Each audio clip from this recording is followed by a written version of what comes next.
Polynices had been given burial at the price of his sister's life. His soul was free to be ferried across the river and find a home among the dead. But five of the chieftains who had marched with him to Thebes lay unburied, and according to Crayon's decree would be left so forever. Adrastus, the only one alive of the seven who had started the war, came to Thyasus, king of Athens, to beseech him to induce the Thebians to allow the bodies to be buried. With him were the mothers and the sons of the dead men. All we seek, he told Thyasus, is burial of our dead. We came to you for help, because Athens of all cities is compassionate. I will not be your ally, Thyasus answered. You lead your people against Thebes. The war was of your doing, not hers. But Aethria, Thyasus' mother, to whom those other sorrowing mothers had first turned, was bold to interrupt the two kings.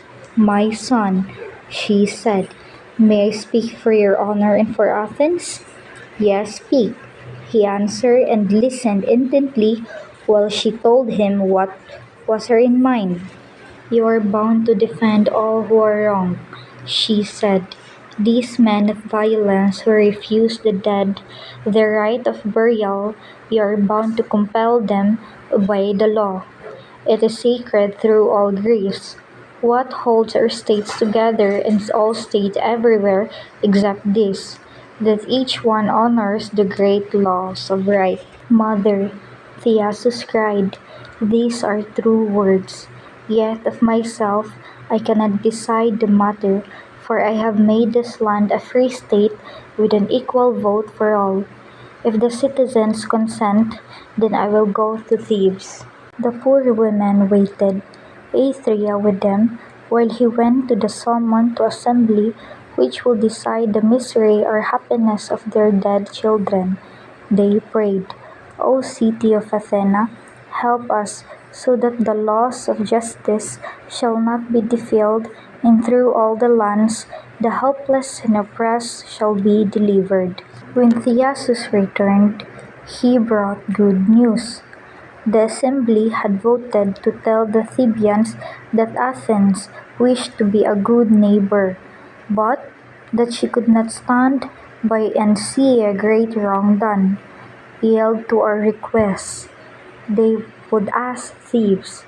We want only what is right. But if you will not, then you choose war, for we must fight to defend those who are defenseless. Before he finished speaking, a herald entered. He asked, "Who is the master here? The Lord of Athens?"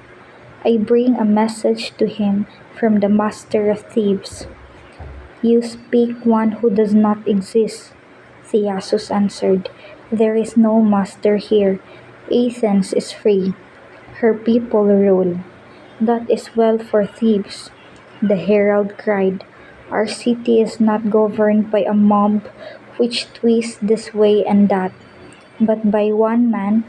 How can the ignorant crowd wisely direct a nation's course?" "We in Athens," Thyasus said, "write our own laws and then are ruled by them.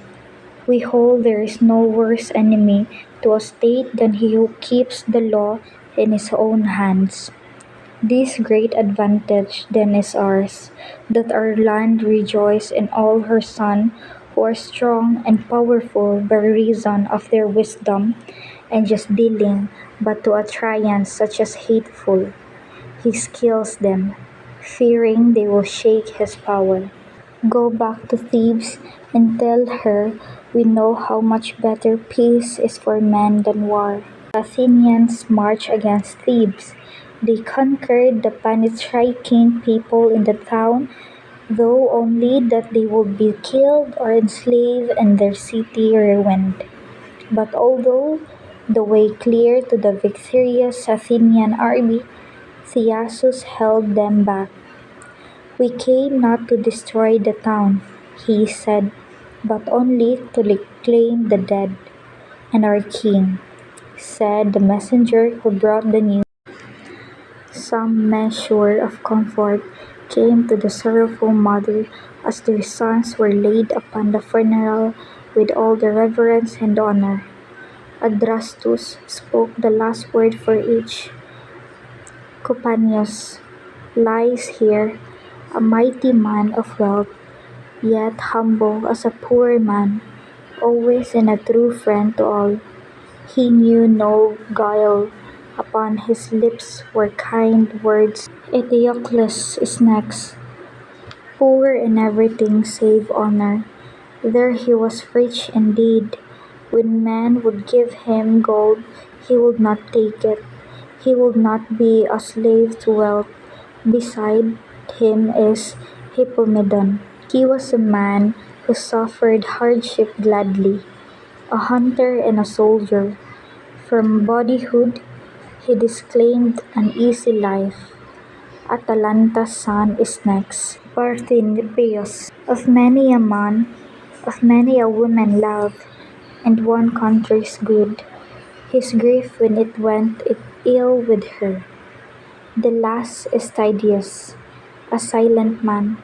He could best reason with his sword and shield. His soul was lofty, deeds, not words, revealed how high it soared.